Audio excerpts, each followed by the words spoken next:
بسم اللہ الرحمن الرحیم۔ انشاءاللہ میوزک کے حوالے سے آج ہم تحقیق بیان کریں گے، اور اس موضوع کو بیان کرنے کا چونکہ ایک مقصد اور وقت بھی ہے۔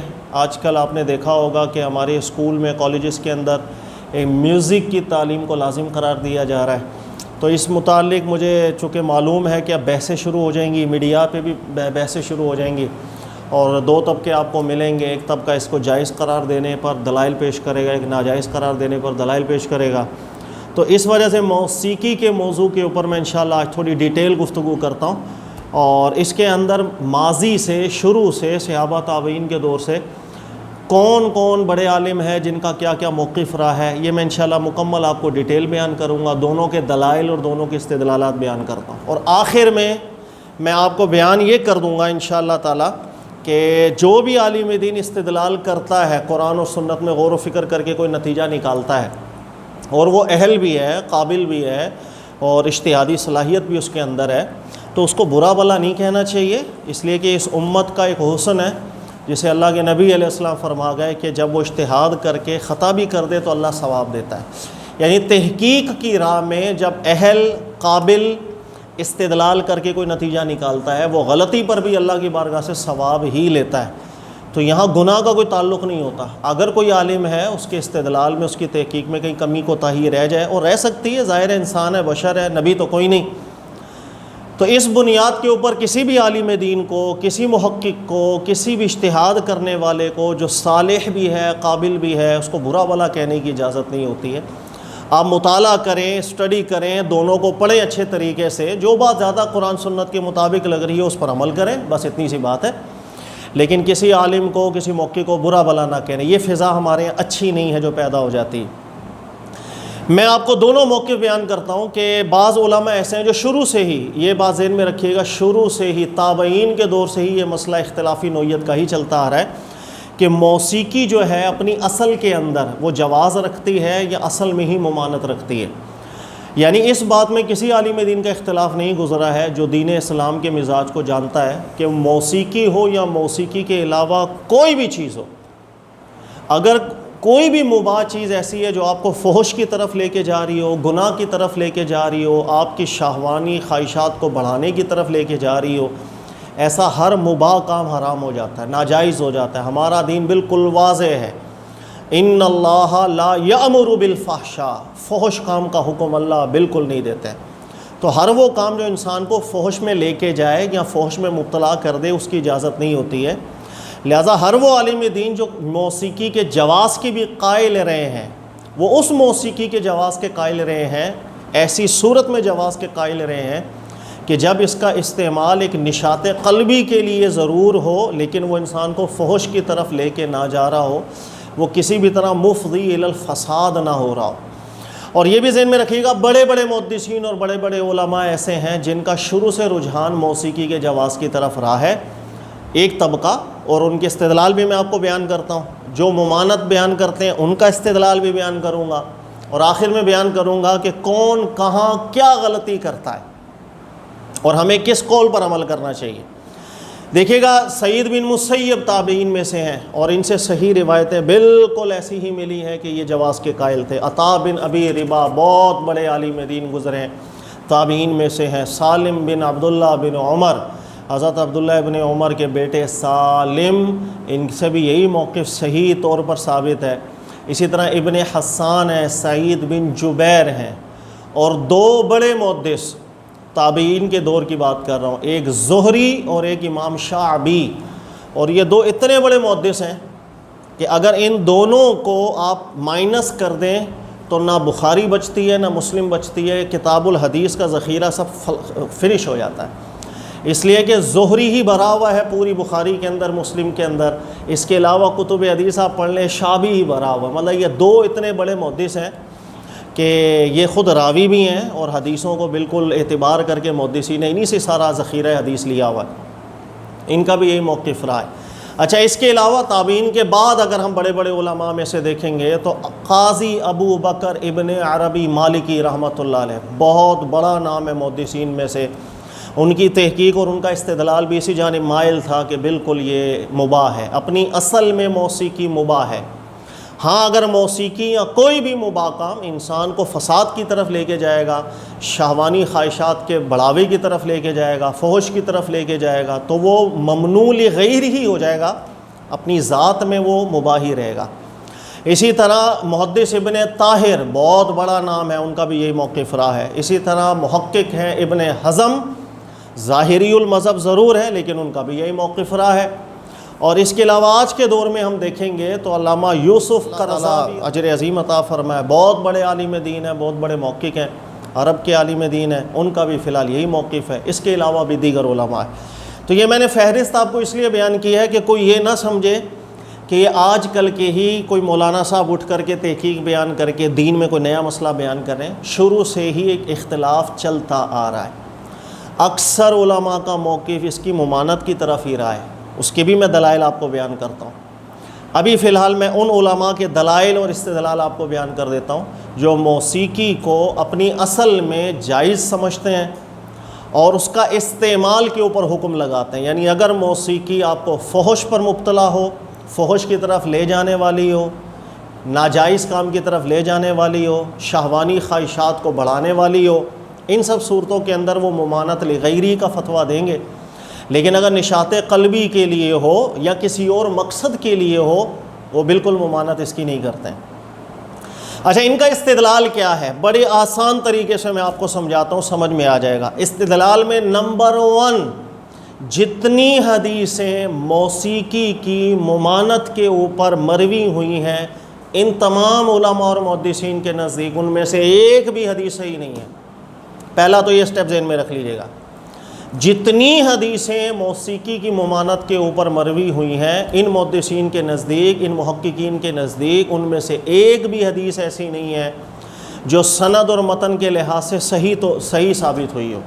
میں اس کی چند مثالیں آپ کو دے دیتا ہوں۔ جیسے ایک روایت امام بخاری لے کر آئے، وہ روایت یہ ہے اللہ کے نبی صلی اللہ علیہ وسلم سے منسوب کہ اللہ کے نبی علیہ السلام فرماتے ہیں کہ قرب قیامت ایک قوم آئے گی جو موسیقی کو حلال کر دے گی۔ پھر آگے اس کی ممانعت آ رہی ہے کہ اللہ رب العزت اس پر اس دنیا میں بھی عذاب کریں گے اور وہ گمراہ ہو جائے گی۔ اب یہ جو روایت ہے یستحلون الحریر والخمر والمعازف کی امام بخاری جو لے کر آئے ہیں، چاہے امام بخاری لے کر آئے ہیں، لیکن ان محدثین اور محققین کے نزدیک یہ روایت اول تو متصلہ روایت نہیں ہے، معلقہ روایت ہے۔ پہلی بات، پہلا عیب اس کے اندر یہ آ جاتا ہے، پہلی کمی اور نقص یہ آ جاتا ہے۔ اور دوسرا، یہ روایت امام بخاری ہشام بن عمار سے لے کر آ رہے ہیں، اور یہاں مزید 2 عیب لازم آ جاتے ہیں، اور وہ 2 عیب یہ ہیں کہ ایک تو امام بخاری کا سماع ہشام سے کنفرم نہیں ہے، اور یہ محدثین کہتے ہیں کہ اگر سماع کسی راوی کا دوسرے راوی سے ثابت نہ ہو، ہم اس بنیاد پر حدیث کو ایکسیپٹ نہیں کرتے۔ تو اگر محدث کا ہی سماع ڈاؤٹ فل ہو تو ہم اس محدث کی روایت کیسے قبول کر سکتے ہیں؟ پیمانہ تو سب کے لیے ایک ہونا چاہیے۔ یہی علت ابن حزم نے بھی اٹھائی تھی کہ یہاں سماعی آپ کی کنفرم نہیں ہے ہشام بن عمار سے۔ اور دوسرا عیب اس کے اندر یہ ہو جاتا ہے کہ ہشام بن عمار خود راوی ایسا ہے کہ محدثین کو پڑھ لیں گے تو اس پر بہت سے محدثین نے جرح کی ہے اور اس راوی کو ٹھیک قرار نہیں دیا، اس کے اندر عیب نکالا ہے اور اس کی روایت کو بالکل ایکسیپٹ نہیں کیا۔ جو محدثین کی ایک جماعت نے راوی کو ہی ناقابل قبول قرار دیا۔ اس کے علاوہ کئی علماء نے کہا کہ بخاری کی سماع جو ہے وہ بھی ڈاؤٹ فل ہے، کنفرم طریقے سے، مطلب ٹھیک طریقے سے ثابت نہیں ہے، لہذا یہ حدیث بھی سوالیہ نشان بن گئی۔ اور آپ نے اگر حرام نکالنا ہے، استدلال حرام کا کرنا ہے، تو ایسی کچی روایتوں سے استدلال نہیں کیا جاتا۔ دین ہمارا بڑا محکم ہے، محکم بنیادوں پہ ہمارا دین کھڑا ہوتا ہے۔ اسی طرح میں چند مثالیں اور آپ کو دے دیتا ہوں آسان الفاظ میں۔ حدیث میوزک کی ممانعت کے اوپر ایک بھی ایسی نہیں ہے جو ان علماء کے نزدیک صحیح ہو، تو روایتیں ساری نکال دو۔ جیسے بڑی مشہور روایت ہے ایک اور ہمارے یہاں بیان کی جاتی ہے، مسند احمد بن حنبل کی روایت، اور وہ روایت ہے کہ عبداللہ بن عمر جو ہے ایک دفعہ جا رہے تھے، کہیں سے کوئی میوزک کی آواز سنائی دی گئی، آپ نے کانوں میں انگلیاں ڈال دی۔ آپ کے ساتھ جو غلام تھے نافع، ان کو کہا کہ جب یہ آواز آنا بند ہو جائے ہمیں بتا دیجیے گا۔ جب بتا دیا تو آپ نے کہا میں نے ایسا کیوں کیا پتہ ہے، میں ایک دفعہ اللہ کے نبی علیہ السلام کے ساتھ ہم جا رہے تھے تو اسی طرح کوئی آواز آئی تھی میوزیکل، تو اللہ کے نبی علیہ السلام نے کانوں پر مبارک انگلیاں ڈال لیں اور ہم سے فرمایا تھا کہ جب یہ آواز آنا بند ہو جائے ہمیں بتا دیجیے گا۔ تو میں نے اس لیے یہ کام کیا. یہ ایک روایت بڑی مشہور ہے جس سے استدلال کیا جاتا ہے کہ اگر یہ آواز پسندیدہ ہوتی ہماری دین میں، محبوب ہوتی ہمارے دین میں، اللہ کے نبی صلی اللہ علیہ وسلم کبھی بھی ایسا عمل نہ کرتے کہ کانوں میں انگلیاں ڈال کر کے اس کو بالکل سٹاپ کر دیتے.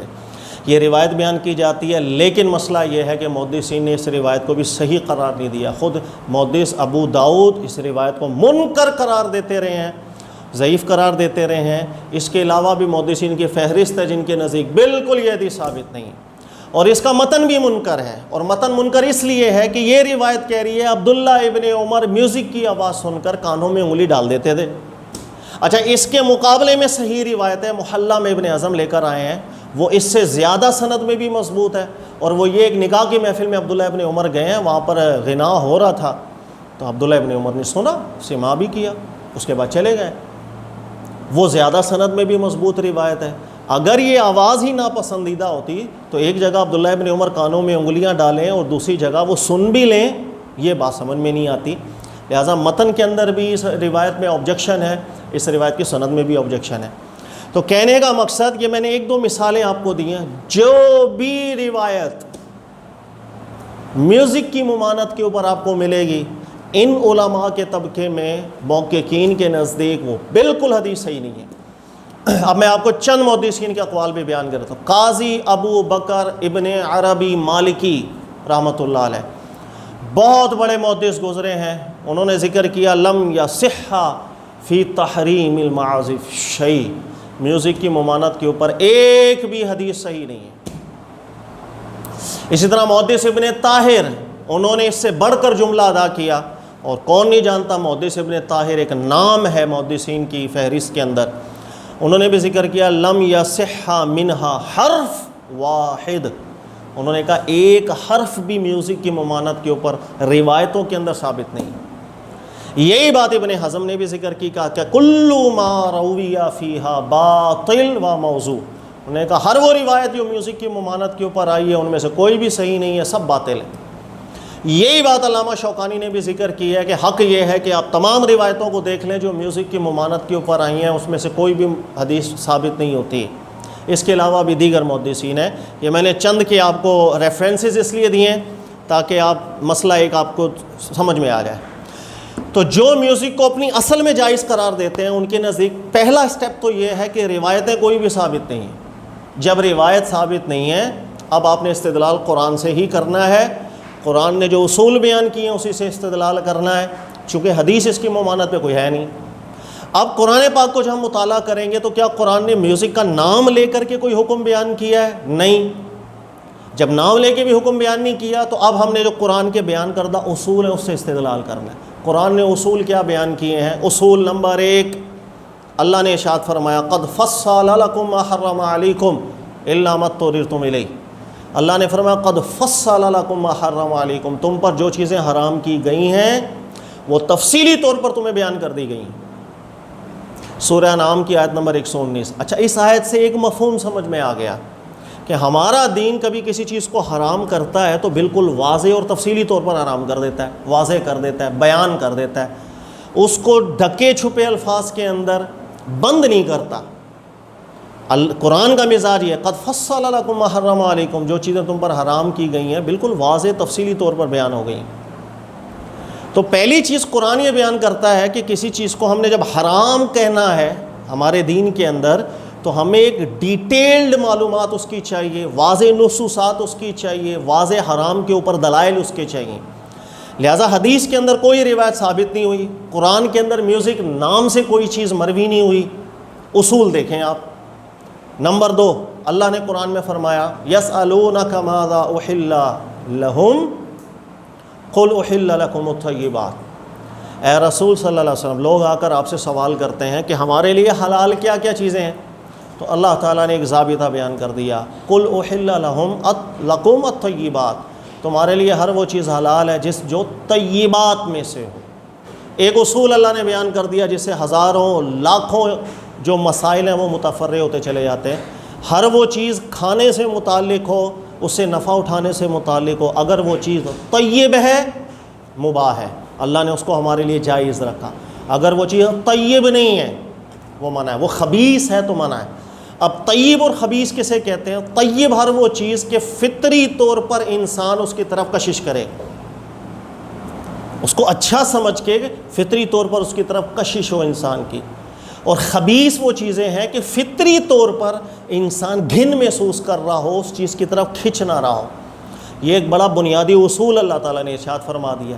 یہی وجہ دیکھیے گا ہر وہ چیز جس کا تعلق خباثت سے ہوتا ہے خبیث ہوتی ہے. قرآن کی آیت دیکھیے گا یحل لہم الطیبات ویحرم علیہم الخبائث، یہ نبی آپ پر ہر طیب چیز کو حلال کرتے ہیں اور ہر خبیث چیز کو حرام کرتے ہیں.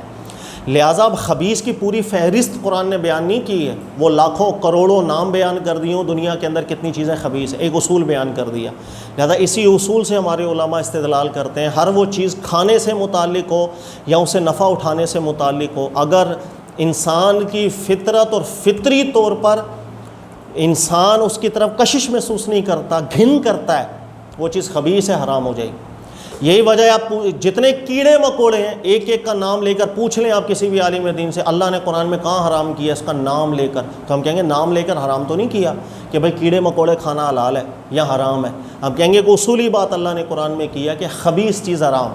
اور یہ کیڑے مکوڑے جتنی بھی چیزیں ہیں فطری طور پر انسان ان کو کھاتے ہوئے گھنی محسوس کرتا ہے، اس کی فطرت مائل نہیں ہوگی جب تک اس کی فطرت پر اس کی عادت غالب نہ ہو جائے. یعنی وہ ایسے معاشرے میں پیدا ہوا جہاں پر یہ چیزیں کھائی جاتی ہوں اور اس کی فطرت کے اندر اگرچہ کھنچاؤ نہیں تھا لیکن وہ معاشرے کی عادت دیکھ دیکھ کر اس کے اوپر غالب آنے لگ گئی. اب وہ کھا لیتا ہے، اس کو گن محسوس نہیں ہوتی، وہ الگ بات. لیکن فطری طور پر انسان کیڑے مکوڑوں کو کھاتے ہوئے گن محسوس کرے گا. دیکھ لیجئے گا ایک چھوٹا سا بچہ جو ابھی نہ سمجھ بھی ہو اس کے سامنے کیڑا مکوڑا لا کے رکھ دیں وہ کبھی بھی نہیں کھا سکتا، گھن محسوس کرے گا وہ بھی. اور چھوٹے جو بچے ہوتے ہیں نہ سمجھ، ان سے فطرت کو بڑی اچھی طرح سمجھا جاتا ہے، اس لیے کہ وہ بھی عقل سے اپنی عادتوں سے فیصلہ نہیں کرتے، وہ اپنی نیچر کے اوپر ہی فیصلہ کر دیتے ہیں. لہٰذا ہر طیب چیز حلال ہے، ہر خبیث چیز حرام ہے، قرآن نے اصول بیان کیا. اب سوال یہ پیدا ہوا کہ کیا میوزک اپنی اصل کے اندر خبیث ہے یا طیب ہے؟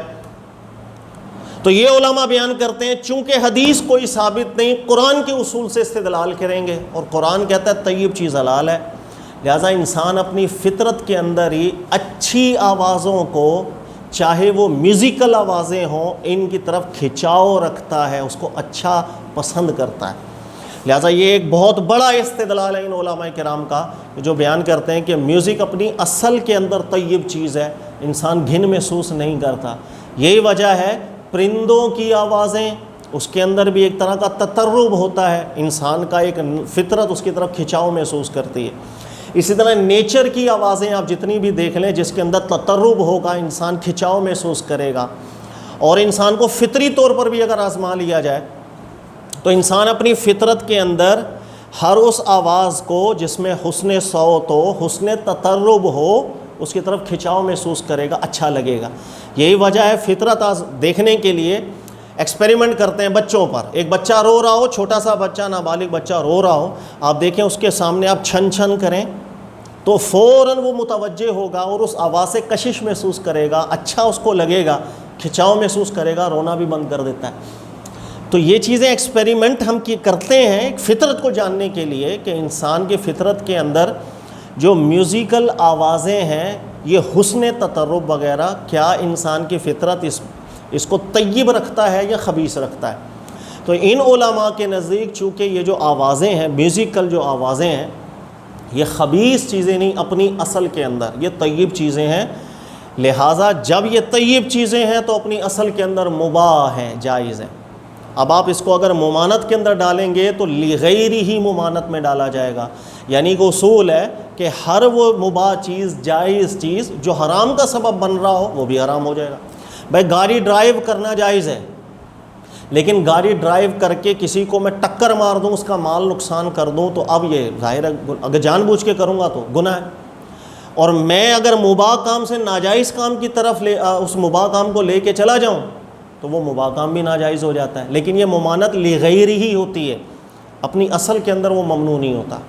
تو یہ دوسری دلیل ہے ان علماء کی جن کے نزدیک میوزک اپنی اصل کے اندر ایک طیب چیز ہے کہ انسان کی فطرت اس کی طرف کھنچاؤ محسوس کرتی ہے، اور اللہ نے کوئی ممانت بیان کی نہیں، حدیثیں اس میں کوئی ثابت نہیں. لہذا اس کو اصلاً ممنوع نہیں کیا جا سکتا۔ تیسری دلیل ان علماء کی ہے کہ قرآن ایک اور رسول بیان کرتا ہے، اور اللہ بیان کرتے ہیں کہ هو الذی خلق لکم ما فی الارض جمیعا۔ اللہ نے فرمایا اللہ وہ ذات ہے، خلق جس نے پیدا کیا، لکم تمہارے فائدے کے لیے، تمہارے نفع کے لیے، ما فی الارض جمیعا، زمین میں جو بھی چیز اللہ نے پیدا کی ہے اس میں تمہارے لیے نفع ہی نفع ہے۔ تو جب تک کسی بھی چیز کو سے فائدہ حاصل کرنے کی ممانت ہمارا دین واضح طور پر نہ کرے، قرآن پاک کی یہ آیت اباحت کے معاملے کے اندر ہر چیز کو اپنی اصل میں جائز قرار دیتی ہے۔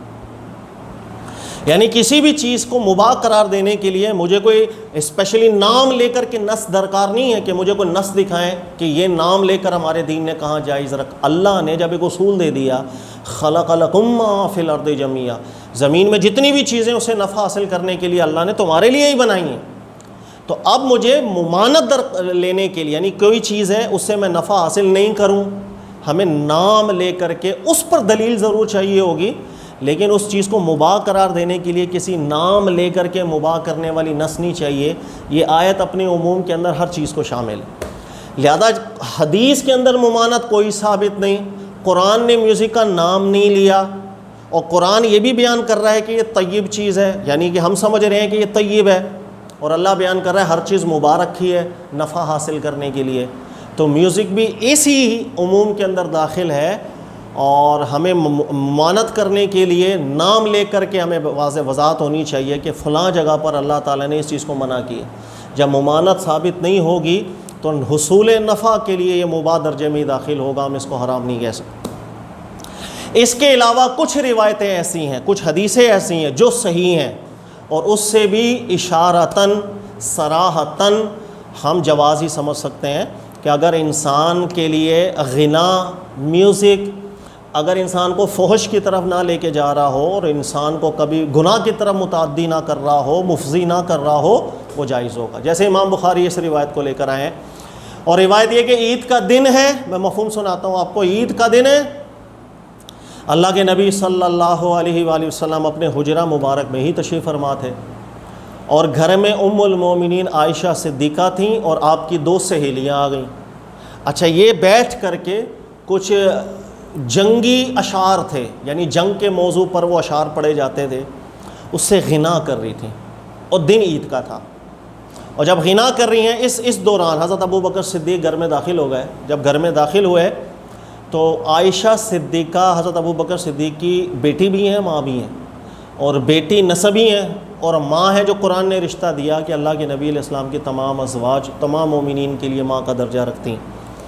لہذا جب ابو بکر صدیق نے دیکھا کہ اللہ کے نبی علیہ السلام کے مبارک حجرہ کے اندر یہ کیا غنا ہو رہا ہے، یہ کیا ہو رہا ہے، تو پھر حضرت ابو بکر صدیق نے یہ جملہ کہا کہ مزمار الشیطان فی بیت رسول اللہ صلی اللہ علیہ وسلم، اللہ کے رسول صلی اللہ علیہ وسلم کے مبارک حجرے میں یہ شیطانی میوزک، یہ کیا ہو رہا ہے۔ تو جب ابو بکر صدیق نے ڈانٹا تو دیکھا کہ اللہ کے نبی علیہ السلام حجرہ شریف میں تشریف فرما تھے، لیٹے ہوئے تھے، تو اللہ کے نبی علیہ السلام متوجہ ہوئے، اور ابو بکر صدیق سے اللہ کے نبی علیہ السلام نے فرمایا کہ ان کو رہنے دو، ہر قوم میں عید کا دن ہوتا ہے، آج ہماری عید کا دن ہے، لہذا خوشی کے اظہار میں اگر یہ کر رہے ہیں کرنے دو ان کو۔ اب یہ جو روایت ہے امام، یہ حدیث صحیح ہے، اور یہ حدیث اشارہ جو دے رہی ہے، استدلال جو اس سے کیا جا رہا ہے وہ دیکھیے گا، وہ یہ نہیں ہے کہ صرف عید والے دن جائز ہے، عید کے بغیر جائز نہیں، اس لیے کہ قرآن اپنی اصل میں بیان کر رہا ہے کہ یہ طیب چیز ہے، قرآن اپنی اصل میں بیان کر رہا ہے کہ یہ مباح چیز ہے، اور جو غنا اللہ کے نبی علیہ السلام کے حجرہ مبارک میں ہو رہا تھا وہ کوئی فحش غنا نہیں ہو رہا تھا، اس لیے کہ روایت میں ہی ذکر ہے، اس میں وہ اشعار پڑھے جا رہے تھے جو غزوے کے موقع پر، جنگ کے موقع پر، بہادری کے لیے پڑھے جاتے ہیں اشعار، لہذا کوئی فحش پر مشتمل شعر نہیں تھا، وہ ہو رہا تھا، وہ غنا ہو رہا تھا، اور اللہ کے نبی علیہ السلام نے منع نہیں فرمایا۔ ان علماء کا استدلال یہ ہے کہ یہ جو غنا تھا چونکہ اپنی اصل میں جائز ہے، جب تک وہ کسی گناہ کی طرف آپ کو نہ لے کے جا رہا ہو، یا اس کا اشتغال یا اس میں انشغال انسان کو بالکل اللہ کے ذکر سے غافل نہ کر رہا ہو، وہ اپنی اصل کے اندر مباح ہی رہتا ہے، جائز ہی رہتا ہے۔ لہذا اس روایت سے بھی وہ استدلال کرتے ہیں کہ اپنی اصل کے اندر یہ جائز ہے۔ اچھا، اب یہ علماء کہتے ہیں کہ کئی لوگ کہتے ہیں کہ اس حدیث سے، اس روایت سے صرف عید کے دن ہم اجازت دے سکتے ہیں اور عید کے علاوہ غنا ہو یا میوزک اس کی اجازت نہیں دے سکتے. یہ استدلال وہ کہتے ہیں کمزور ہے. اس کی وجہ یہ ہے کہ عید، اگر ہم یہ کہیں کہ اس حدیث سے صرف عید میں اجازت ہوگی، کمزور بات ہے. اس لیے کہ ایک اور روایت امام بخاری لے کر آئے ہیں، اور وہ روایت یہ ہے کہ اللہ کے نبی علیہ السلام انصار کی شادی میں تشریف لے گئے اور شادی کا ماحول ہے، خوشی کا ماحول ہے، تو اللہ کے نبی علیہ السلام نے ارشاد فرمایا فَإِنَّ الْأَنصَارَ يُعْجِبُهُمُ اللَّهُ، یا لہو نہیں ہو رہا، انصار تو بڑا پسند کرتے ہیں لہو کو. یعنی غنا وغیرہ کی کچھ محفل ہونا شادیوں کے موقع کے اوپر خوشی کے اظہار کے طور پر، چونکہ وہ کسی مفسد کی طرف آپ کو نہیں لے کے جا رہا، اظہار خوشی کے لیے، ایک نشاط پیدا کرنے کے لیے، تو اللہ کے نبی علیہ الصلوۃ والسلام سے یہ روایت بھی ثابت ہے. اب یہ ہے نکاح کی محفل. اگر آپ پچھلی حدیث سے استدلال کرو کہ نہیں صرف عید کے دن جائز ہے، عید کے علاوہ نہیں، تو عید کے علاوہ بھی روایتوں کے اندر نکاح وغیرہ کے اندر رخصت آئی ہے. تو اس کا مطلب یہ ہوا کہ علت نکاح یا علت عید نہیں ہے. استدلال یہ ہے کہ یہ کام اپنی اصل میں جائز ہے.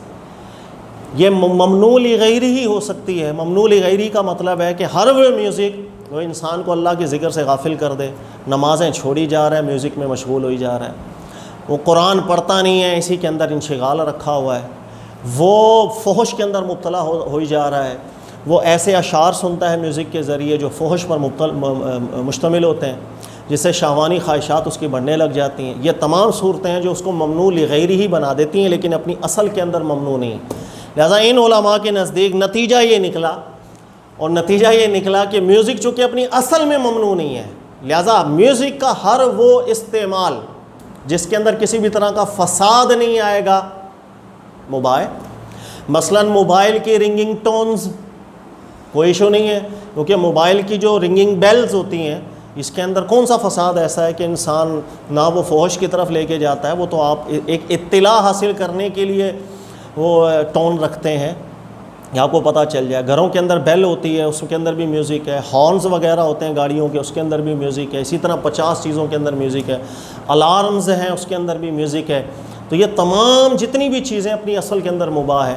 میوزک کا استعمال اگر آپ کو فساد کی طرف لے کے جائے گا تو منع ہوگا، وہ بھی ممنوع لغیری ہی، اپنی اصل کے اندر میوزک منع نہیں ہوگا. یہ ہے ان علماء کا استدلال کہ جو میوزک کا جواز بیان کرتے ہیں اپنی اصل کے اندر. اور میوزک اگر ممنوع ہوگا تو کسی وجہ سے ممنوع ہوتا ہے، اپنی اصل اپنی ذات میں وہ ممنوع نہیں ہوتا. یہ وہ استدلال ہے بہرحال. اچھا، اس کے مقابلے میں بہت سے علماء ایسے ہیں جو میوزک کو ظاہر شروع سے ہی، بڑے بڑے علماء گزرے ہیں، مجتہدین محققین گزرے ہیں، جو میوزک کو اپنی اصل کے اندر ممنوع ہی سمجھتے ہیں، اور ان کا بھی استدلال ہے. بہرحال استدلال تو ہے، اب اس استدلال کو آپ کمزور کہیں، اس استدلال کو آپ کے نزدیک وہ من حیث الدلیل اقوا نہ بن رہا ہو، آپ کا ایک مشرب ہے، لیکن ان کا ایک استدلال ہے. اچھا، وہ استدلال کیا ہے کہ روایتوں پر آنے سے پہلے ہم قرآن کو تو سمجھیں، اور قرآن پاک جہاں یہ بیان کر رہا ہے احل لکم الطیبات، کہ طیب چیز اللہ نے حلال کی، خلق لکم ما فی الارض جمیعا، اللہ نے فائدے کے لیے پوری زمین کی چیزیں ہمارے لیے مباح کی. یہ سب آیتیں اللہ نے بیان کی ہیں. لیکن قرآن پاک ہمیں ایک اصول اور ضوابط بھی بیان کرتا ہے، جس اصول اور ضوابط کو ہم ساری زندگی 100 سال بعد، 1000 سال بعد، 10,000 سال بعد انہی اصولوں کے اوپر مسائل کا استدلال کرتے چلے جاتے ہیں. اور آج یہ چیز اسٹیبلشڈ بھی ہو چکی ہے. کئی اصول جو قرآن نے بیان کیے ہیں کہ انہی اصولوں کی بنیاد کے اوپر پوری سائنسی جو علوم ہیں وہ انحصار کر رہے ہوتے ہیں، وہ بنیاد کر رہے ہوتے ہیں. میں اس کی چند مثالیں آپ کو دوں، دیکھیے گا. بہت سی چیزیں دنیا کے اندر ایسی ہیں کہ جس کے ہم فوائد دیکھیں تو بہت سے فائدے ہیں اس کے، لیکن اس کے کچھ نقصانات بھی ہوتے ہیں. اب ہم اگر کمپیریزن کریں تو بعض چیزیں ایسی ہیں اس کے فائدے زیادہ ہیں، نقصانات کم ہیں، اور بعض چیزیں ایسی ہیں جس کے فوائد کم ہوتے ہیں، نقصانات زیادہ ہوتے ہیں. اگر ایسی کوئی بھی چیز آپ کے سامنے آ جائے، وہ چاہے مباح چیز ہو، وہ چاہے طیب چیز، کوئی بھی چیز ہو، اگر اس کے فائدے کی نسبت نقصانات زیادہ نظر آنے لگ جائیں، اب قرآن پاک ہمیں کچھ اصول بیان کرتا ہے. ان اصولوں کو ذہن سے نہیں نکالنا چاہیے.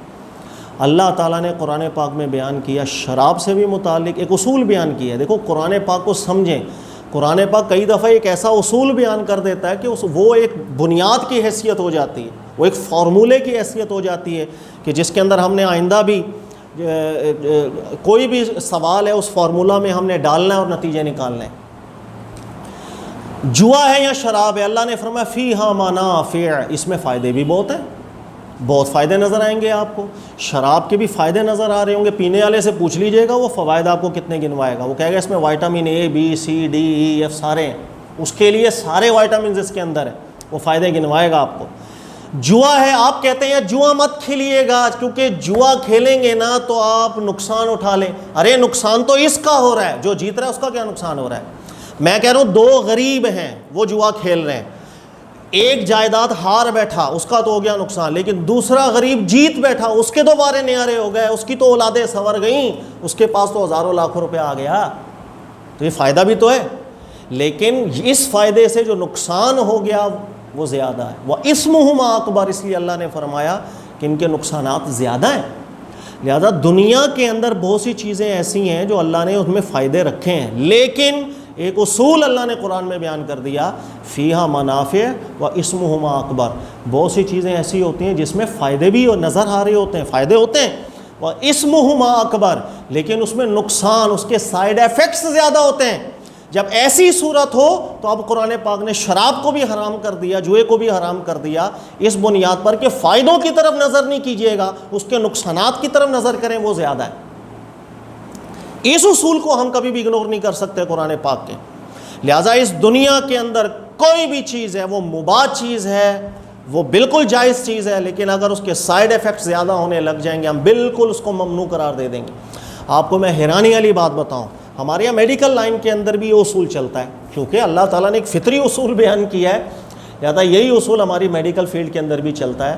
دیکھیے گا کوئی بھی میڈیسنز ہیں اس کے فائدہ بھی ہوتا ہے، کچھ سائیڈ ایفیکٹس بھی ہوتے ہیں، اور میڈیکل پوائنٹ آف ویو سے بالکل ضابطہ ہے اگر مضر اثرات کم ہوں فائدہ زیادہ ہو، ایسی صورت میں ڈاکٹر ریکمینڈ کرے گا آپ کو میڈیسن الاؤ ہے، آپ دے سکتے ہیں پیشنٹ کو۔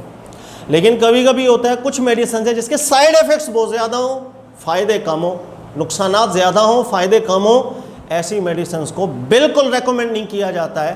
عقل، فطرت، انسان فطری طور پر ہی اس چیز کو، عقلی طور پر ہی اس چیز کو پسند نہیں کرے گا۔ جس چیز میں نقصان زیادہ ہے میں فائدے کی طرف نظر نہیں کروں گا، بلکہ میں مجموعی حیثیت میں اس کو پابندی لگا دوں گا۔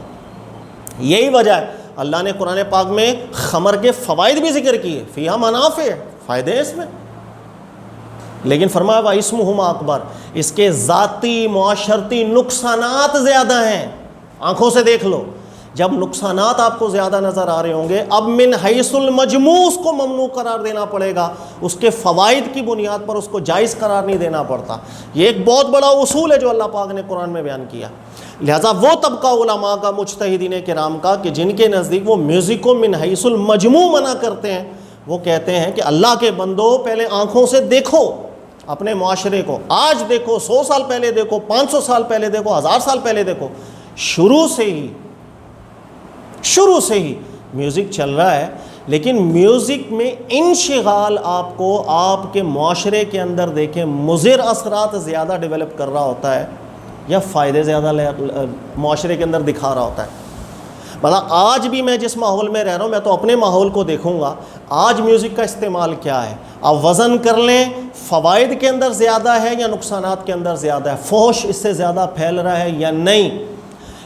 اور جتنے بھی میوزک کے اندر انشغال رکھیں گے، آپ لگاؤ رکھیں گے، سارا دن اس کے اندر مشغول رہیں گے، کیا وہ قرآن کی اتنی تلاوت کرتے ہیں جتنا وہ میوزک سنتے ہیں؟ سوال ہوگا نہیں، دل ہی نہیں کرے گا قرآن پاک پڑھنے، کیونکہ قرآن نے آخرت یاد کرانی ہے، موت یاد کرانی ہے۔ قرآن پاک نے آپ کی شہوت کو حلال محل تک محدود کر کے رکھنا ہے، لیکن یہ جو میوزک آج جس طرح استعمال ہو رہا ہے، آپ اس کے استعمال کو دیکھیں، وہ آپ کے اندر شہوانی خواہشات کو اور بڑھائے گا۔ جب وہ بڑھائے گا تو آپ کو حلال محل تک رکنے کی ترغیب نہیں دلائے گا، وہ آگے بڑھے گا۔ یہی وجہ ہے پوری دنیا میں فحش بڑھ بھی رہا ہے، زنا بڑھ بھی رہا ہے، گناہ بڑھ بھی رہے ہیں۔ لہٰذا قرآن پاک نے جو اصول بیان کیا ہے اس اصول کو دوبارہ سمجھے۔ کئی چیزوں میں فائدے بھی ہوتے ہیں، اس میں نقصانات معاشرتی زیادہ ہوتے ہیں، اگر ایسی صورت ہو وَاسْمُهُمَا اکبر تو اللہ تعالیٰ نے پھر مجموعی حیثیت کے اندر اس چیز کو منع کر دیا. لہذا اس اصول سے ہم روگردانی نہیں کر سکتے ہیں. میوزک کو کوئی بولے اپنی اصل میں مباح ہے، ہم یہ دیکھیں گے ہمارا معاشرہ مضر اثرات کے اندر زیادہ ملوث ہے یا اس کے فائدے کے اندر محصور ہے. اگر تو آپ بولیں بھائی مضر اثرات زیادہ ہمیں نہیں دکھ رہے، کوئی فحش نہیں پھیل رہا، کوئی اس کے اندر انسان جو ہے اللہ کے ذکر سے غافل نہیں ہو رہا، نمازوں کی بھی پابندیاں ہیں، عبادات کی بھی پابندیاں ہیں، قرآن پاک کی تلاوت کی بھی پابندیاں ہیں، اس کے علاوہ نشاط قلب کے لیے لوگ جو ہیں وہ میوزک سن لیا کرتے ہیں. اگر تو یہ صورتحال آپ کو نظر آتی ہے تو ٹھیک ہے، فتویٰ دے دیجیے گا، ورنہ قرآن جو اصول بیان کرتا ہے کہ منافع کے مقابلے میں مضر اثرات زیادہ ہوں تو من حیث المجموع اس چیز کو پابندی لگائی جاتی ہے. یہی دنیا کے اندر قوانین اسی بنیاد پہ بنتے ہیں. دیکھیے گا یہ جو سگنلز ہمارے یہاں لگائے جاتے ہیں اس پہ قوانین پہ پابندی کرائی جاتی ہے.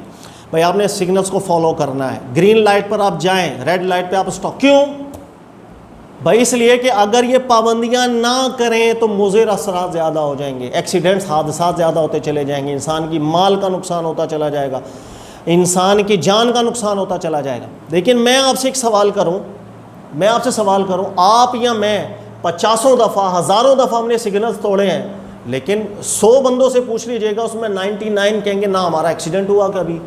ہم بڑے دھیان سے سگنل بھی توڑتے ہیں، بڑے دھیان سے توڑتے ہیں بھائی، دیکھ داغ کے سگنل توڑتے ہیں، نہ ہماری جان کا نقصان ہوا نہ مال کا نقصان ہوا. تو کیا جن کی جان مال کا نقصان نہیں ہو رہا ہم انہیں بولیں یہ قوانین آپ کے اوپر لاگو نہیں ہوں گے؟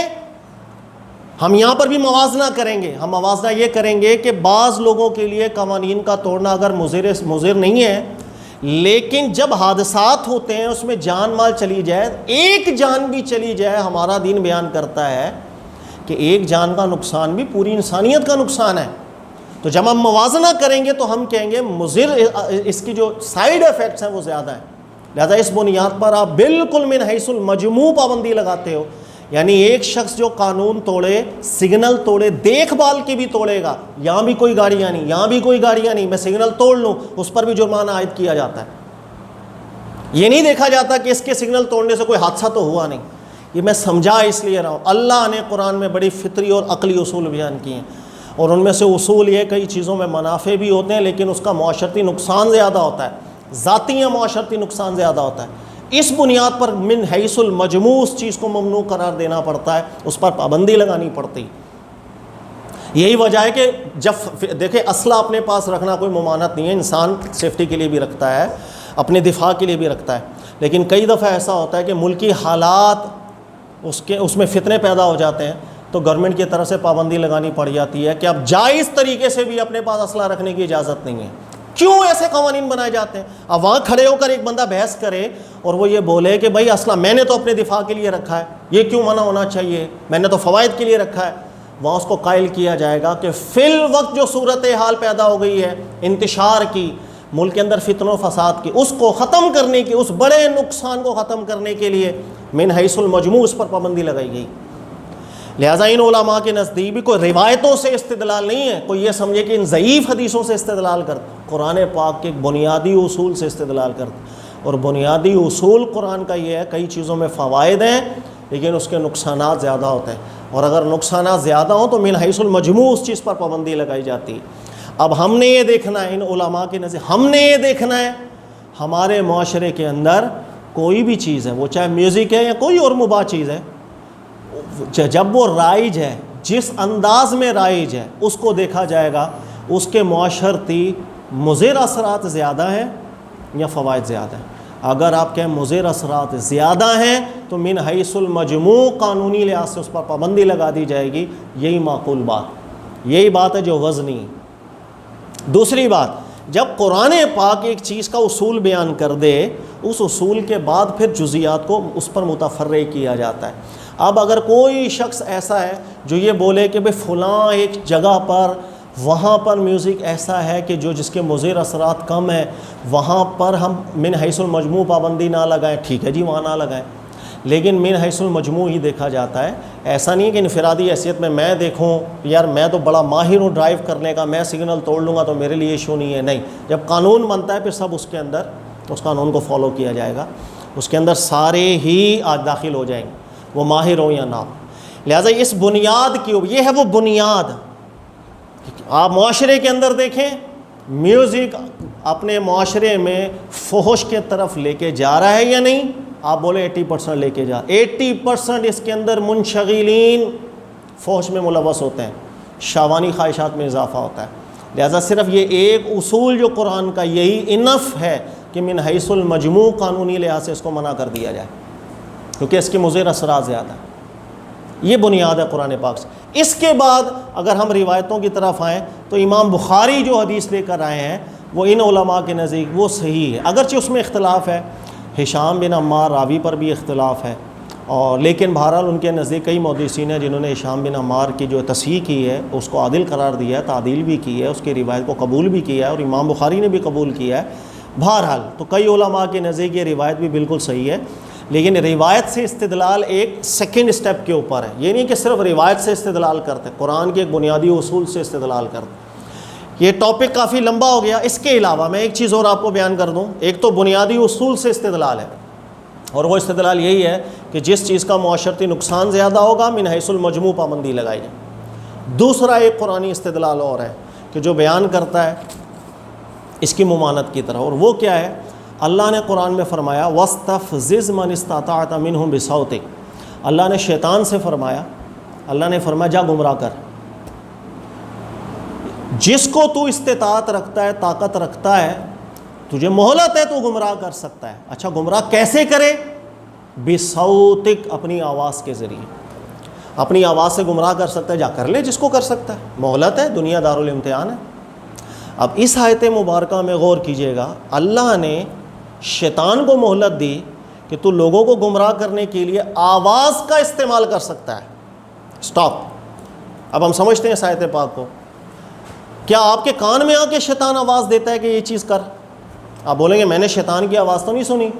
جب شیطان کی آواز آپ نے نہیں سنی تو ہمیں غور کرنا ہے اسی دنیا کے اندر وہ کون سی ایسی آوازیں ہیں جس کو شیطان یوز کر کے انسان کو ذکر اللہ سے دور کرتا ہے، نماز سے دور کرتا ہے، اللہ کی عبادت سے دور کرے گا، اللہ کا کلام پڑھنے سے دور کرے گا، اللہ کا عظیم کلام پڑھنے سے اس کے دل میں ایک التفات کم ہونا شروع ہو جائے۔ وہ کون سی آوازیں؟